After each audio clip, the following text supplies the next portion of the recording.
Headline edition, July 8, 1947. The Army Air Forces has announced that a flying disc has been found and is now in the possession of the Army.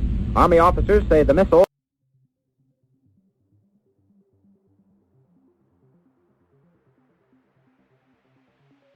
I turned 73 today, am on my last legs.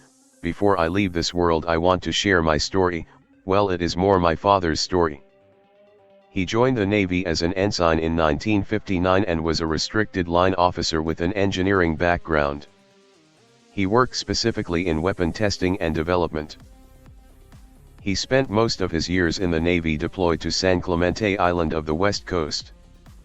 He was deployed there in April of 1961 when he got his promotion to lieutenant junior grade. From my understanding, it was unusual for someone to be deployed to the same location for decades, but he was part of a specialist team that eventually became known as the Corps 12. There was only 9 people on the team, so I am not sure where the name came from. He worked on reverse engineering non-human craft that had been collected mostly from South America. The program started mid-1963 when President Kennedy was pushing for alternative weapons platforms after run-ins with the Russians the year before.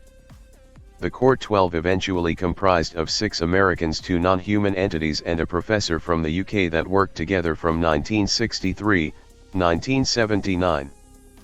I met the professor and 2 of the other American servicemen, I will call American 1 and 2, and a couple of their kids who were around my age. We did not get to see much of Dad as he was based on the island, and his security clearance and procedures to leave the island became burdensome, especially after Nixon took office in 1969. Pretty much from 1969 to 1979 we would only see Dad twice a year, Christmas time and around June-July when they would take a break. Before that we would go to the island for Christmas. They didn't have family barracks there, but as a lot of personnel went home for the Christmas break they always found us a place to bunk down. Dad took this photo Christmas 1966, between Christmas and New Year's Day. I can't remember the exact day. I am on the right, I was 16 at the time.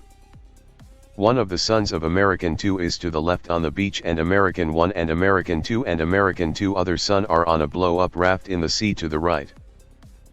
We had seen a craft moving at speed on the horizon. It would plunge into the water, no noticeable splash, which we thought was weird, then a few seconds later come out of the water, then repeat the plunge, every time getting closer and closer. We thought we lost it when it went in the water and did not resurface. Then we could see a mini wave heading towards the shore.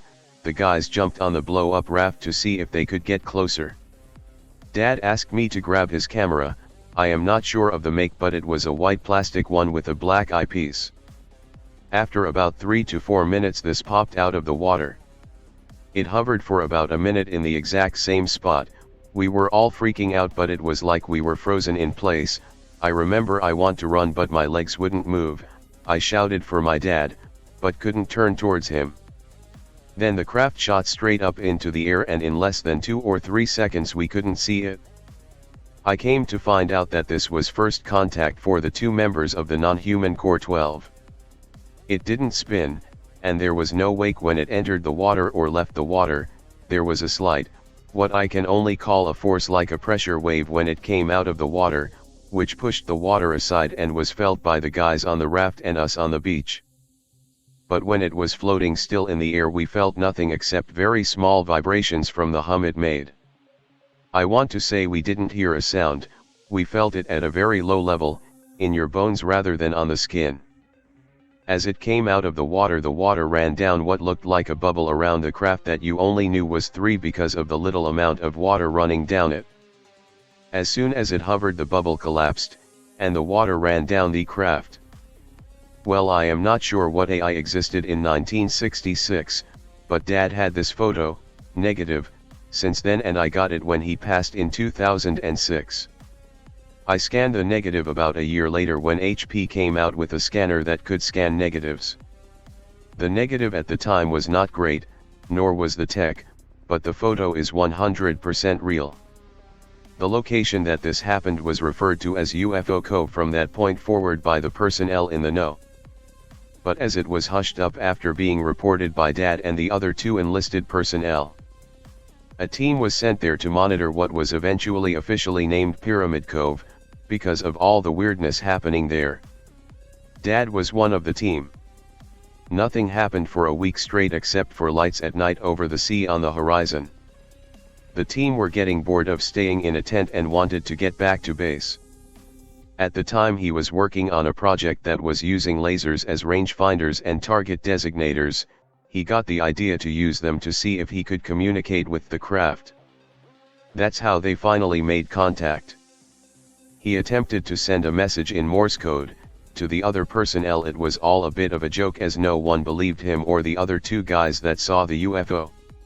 He had not developed the photo or let anyone know he had it at the time as he didn't want it to be taken off him.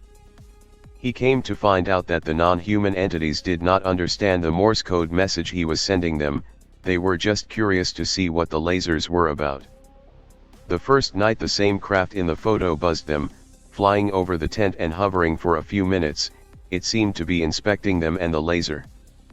But the rest of the team shut up after that and Dad became a bit of a legend amongst the Navy personnel. After multiple witnesses and cameras had now caught the craft, all hell broke loose. An entire section was sent to the cove to set up a temporary base and monitor the situation. Dad was put in charge of trying to communicate with the craft given his success from the night before. On the second night the craft returned, but this time kept at more of a distance. It seemed to be spooked by the amount of people and equipment now present at the camp.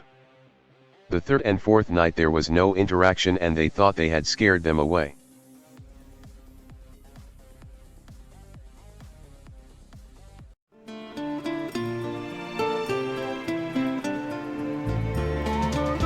Mosey on down to the Atomic Shaman trading post.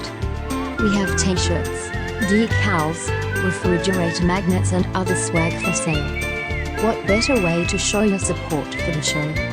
Our merch can only be found on t.pub/link/Atomic Shaman trading post. Like, share, subscribe and be sure to check the notification bell. Follow the Atomic Shaman on Twitter at Motel and RV Park. Listen to paranormal Greentext stories on Atomic Shaman TTS on YouTube. Catch the live streams of Atomic Shaman Sweat Lodge only on Rumble.